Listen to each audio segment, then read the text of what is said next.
Assalamualaikum warahmatullahi wabarakatuh. Bismillah walhamdulillah wassalatu wassalamu ala rasulillah. Sahabat arah hidup yang dimuliakan Allah, kita bertemu kembali di serial Jejak Rasul. Sudah masuk episode ke-74. Kisah kita sudah menjejak di tahun ke-10 dari hijrah. Awal tahun 10 hijriah ini ditandai dengan anak Nabi Ibrahim sudah bisa berjalan, sudah bisa bicara. Hasan Hussein, cucu Nabi, anaknya Ali dan Fatimah, sekarang sudah punya adik perempuan, namanya sesuai dengan nama bibinya, nama kakak dari Fatimah, yakni Zainab. Dan Fatimah pun setengah mengandung anak yang keempat. Abu Bakar juga telah menikah lagi dengan Asma binti Unais, janda dari Ja'far bin Abi Thalib yang gugur di medan perang. Dan pada saat itu Asma pun tengah mengandung anak dari Abu Bakar As-Siddiq. Kesibukan Nabi di Madinah masih sama, menerima utusan-utusan dari berbagai daerah. Salah satunya adalah kaum Kristen dari Najran. Tempat asal mereka ini merupakan salah satu daerah kekuasaan Bizantium Romawi. Maksud mereka adalah untuk menjalin kerjasama dengan Nabi, membuat sebuah perjanjian damai. Rombongan utusan yang datang itu jumlahnya juga tidak sedikit, ada 60 orang.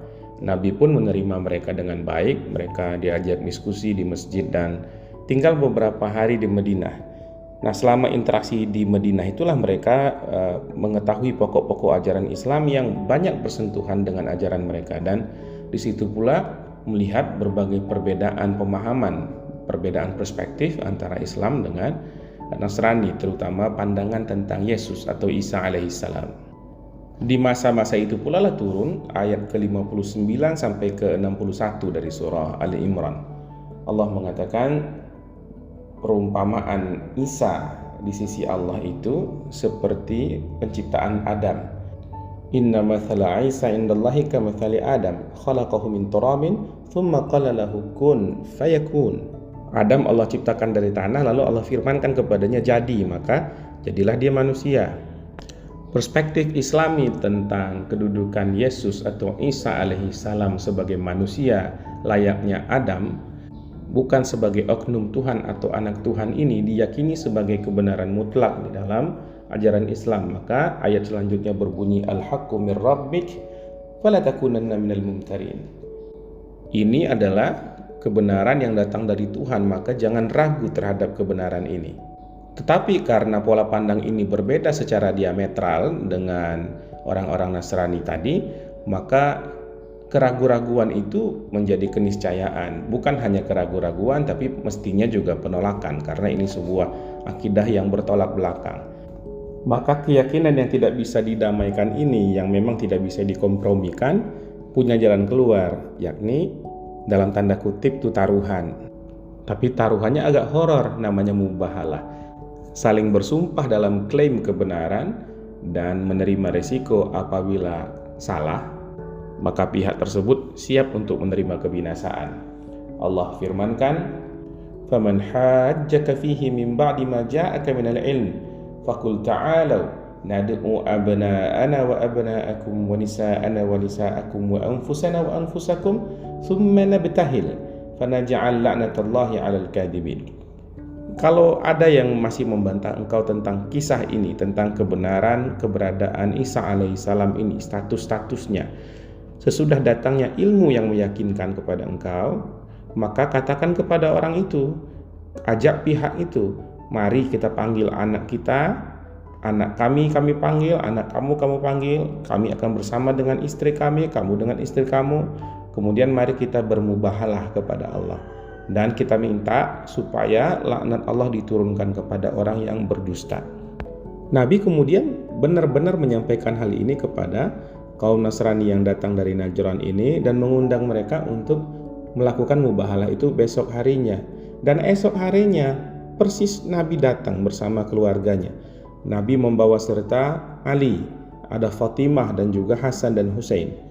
Begitu seriusnya Rasulullah sampai orang-orang yang sangat beliau cintai, hatta anak-anak itu akan siap menanggung resiko diazab atau dilaknat oleh Allah Ta'ala apabila apa yang disampaikan oleh Rasulullah SAW itu tidak benar. Demikianlah keyakinan seorang Nabi terhadap doktrin utama dari agama ini, yakni akidah.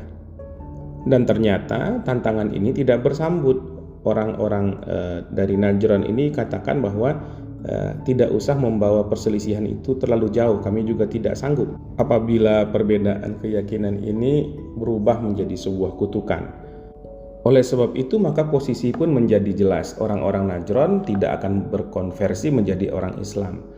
Dan tetap saja kerjasama antar manusia itu bisa dilakukan karena ukhuwah persaudaraan itu tidak hanya sebatas ukhuwah Islamiyah saja, tapi ada level ukhuwah yang lebih lebar lagi, yang broader daripada itu, yakni ukhuwah insaniyah. Kita tetap saja sama-sama anak Adam dan kita bersaudara sebagai sesama manusia, maka ada pola-pola kerjasama lain yang bisa dikembangkan. Demikianlah luasnya Islam. Sebab itu kerjasama yang dikembangkan adalah kerjasama kesepahaman tentang jaminan keamanan, bahwa kalau orang-orang Najran bayar pajak, maka orang Islam akan berikan perlindungan militer penuh kepada mereka, termasuk kepada gereja-gereja mereka, sekalipun keyakinan itu adalah keyakinan yang sangat bertentangan dengan ajaran Islam. Jadi toleransi adalah spirit asli dari Islam. Jadi tidak perlu orang Islam sebenarnya diajarkan bertoleransi, karena toleransi itu sendiri istilahnya sudah in blood, ada di darahnya orang Islam itu. Sahabat arah hidup yang dicintai Allah, ada masa senang, tentu ada juga masa sedih. Begitu terus kehidupan kan, naik turun bergelombang, berganti antara hal-hal yang kita mau dengan hal yang tidak kita mau. Ada pasang surut, ada bahagia, ada sengsara, ada senang, ada sedih. Dan tibalah masa kesedihan lagi bagi Rasulullah SAW dengan jatuh sakitnya putra kesayangan beliau, yakni Ibrahim. Ibrahim sakit parah. Dia dirawat oleh ibunya, oleh Maria, dan dibantu oleh saudara perempuan Maria, Sirin. Di tengah segala kesibukan beliau sebagai pemimpin agung, pemimpin besar yang mengurusi hampir semua sisi kehidupan rakyatnya, Rasulullah mesti bolak-balik ke rumah Maria Al-Qibtiyah untuk memberi perhatian, support kepada sang anak. Tapi akhirnya Allah menakdirkan bahwa Ibrahim harus mangkat pada saat itu. Kematian Ibrahim itu membuat Nabi begitu sedih. Nabi peluk sang putra dengan air mata meleleh di pipinya.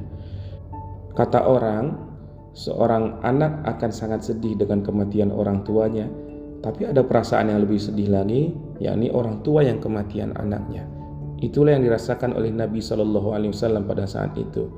Memang beliau melarang meratapi kematian, meratapi mayit, dan itu kadang dimisinterpretasi oleh sahabat-sahabat Nabi yang memahami bahwa ekspresi kesedihan itu harus dihindari. Jadi orang harus bertahan untuk tidak mengalirkan air mata dan sebagainya. Jadi melihat sang Nabi sendiri yang menangis seperti itu, Abdurrahman bin Auf berbicara kepada beliau, "Ya Rasulullah, bukankah yang seperti ini telah engkau larang? Kalau nanti kaum muslimin melihat engkau menangis, maka mereka akan menangis juga ya Rasulullah." Tapi Nabi terus saja melelehkan air matanya. Setelah tangis itu sedikit reda dan beliau sudah bisa berbicara, beliau katakan, "Wahai Abdurrahman, bukan itu yang aku larang. Tangis ini adalah ekspresi kasih sayang. Siapa yang tidak memiliki kasih sayang," ini hadis yang sering kita dengar ya, "man la yarham la yurham," yang tidak memiliki ekspresi kasih sayang, yang tidak mampu berkasih sayang, maka dia tidak akan mendapatkan kasih sayang dari Allah Ta'ala. Nabi kemudian berujar kepada jenazah sang putra, "Wahai Ibrahim, kalaulah seandainya tidak ada janji pertemuan kembali, seandainya pula ini bukan jalan yang harus dilalui setiap orang, dan seandainya tidak ada pula ketentuan di dunia ini bahwa generasi harus berganti, maka betapa dukanya diriku ini atas kematianmu." Nabi mengajarkan bahwa sesedih apapun kita tetap mesti tidak kehilangan akal sehat, bahwa memang setiap orang toh pasti akan mati. Jalan kematian itu adalah jalan yang tidak bisa dihindari siapapun. Kullu nafsin za'iqatul maut, yang punya jiwa pasti merasakan kematian. Dan di atas itu semua ada keyakinan yang harus kita pegang kuat-kuat tentang kehidupan yang kedua, yakni kehidupan yang abadi. Di akhirat nanti orang-orang yang saling mencintai akan kembali bersua. Oleh sebab itu kematian hanyalah perpisahan sementara. Begitulah Islam, sebuah agama yang tidak hanya berorientasi ketuhanan, tapi juga memberikan ruang-ruang kemanusiaan.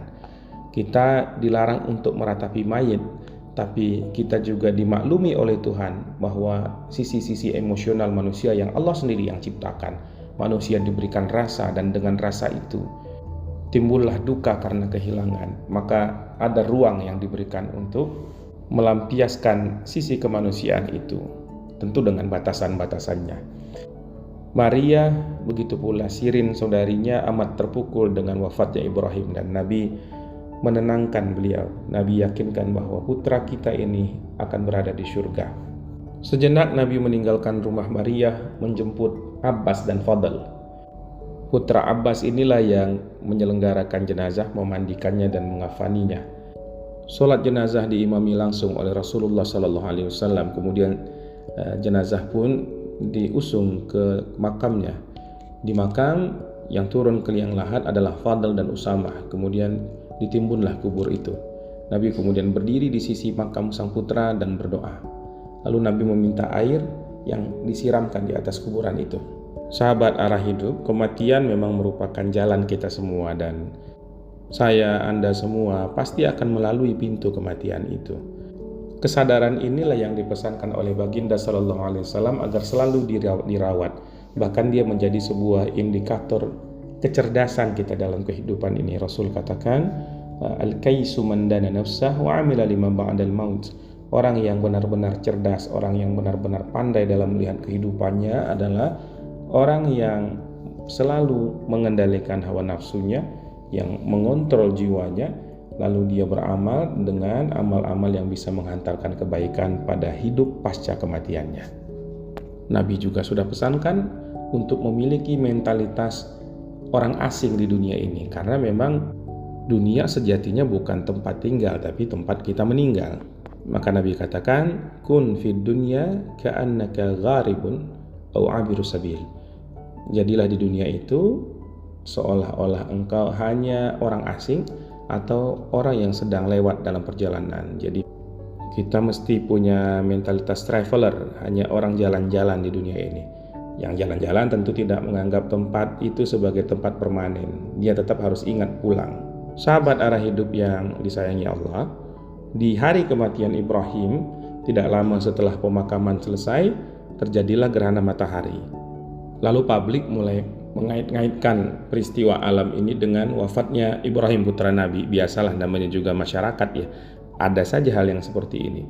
Ya, gerhana dihubung-hubungkan dengan wafatnya putra dari Rasulullah SAW.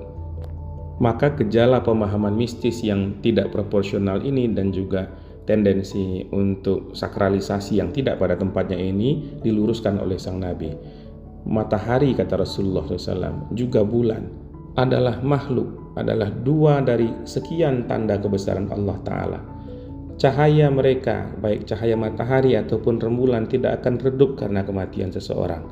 Jika engkau melihat gerhana bulan atau bila terjadi gerhana matahari, maka dirikanlah sholat sampai gerhananya lewat. Nah, disitulah dikenal sholat gerhana bulan dan gerhana matahari, atau sholat kusuf dan sholat khusuf. Islam begitu indah, ada rasionalitas di sana, ada sisi-sisi mistis, tapi juga tidak perlu kita hiperbolik di dalamnya. Ada sakralitas dari Nabi SAW, tapi juga ada proporsi yang pada tempatnya. Semuanya kita letakkan secara tepat dan seimbang. Itulah yang namanya keadilan. Allahumma sholli ala nabiyyina Muhammad wa ala alihi wa sahbihi ajma'in. Subhanakallahumma wa bihamdika asyhadu an la ilaha illa anta astaghfiruka wa atubu ilaik. Assalamualaikum warahmatullahi wabarakatuh.